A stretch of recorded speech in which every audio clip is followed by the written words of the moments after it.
আমরা ঋষিহাটে আছি, ঋষিহাট হোমস্টে। এই হোমস্টের এই যে টিনের চাল পেছন থেকে দেখা যাচ্ছে এইটা, আর ঠিক তার পেছনেই চা বাগান।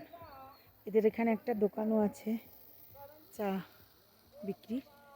এটা হচ্ছে আপার ঋষিহাট, আর দূরে যে বাড়িগুলো দেখা যাচ্ছে ওইটা মিডল ঋষিহাট, আরও নিচে বলে যে লোয়ার ঋষিহাট। এই আমরা এই সিঁড়ি দিয়ে আসলাম।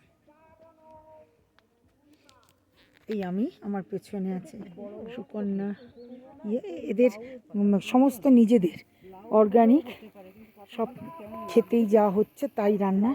এই যে পেঁয়াজকলি ফুল, কি সুন্দর, ভুট্টা ক্ষেত, টমেটো ধরে আছে গাছে, পেঁয়াজকলির ফুল, টমেটো, লাল শাক, কচুর শাক, আর ফুল তো আছেই। এই ঋষিহাট হোমস্টে, আর এই ঋষিহাট হোমস্টের পেছনেই চা বাগান। এরাও স্টল দিয়েছে চার।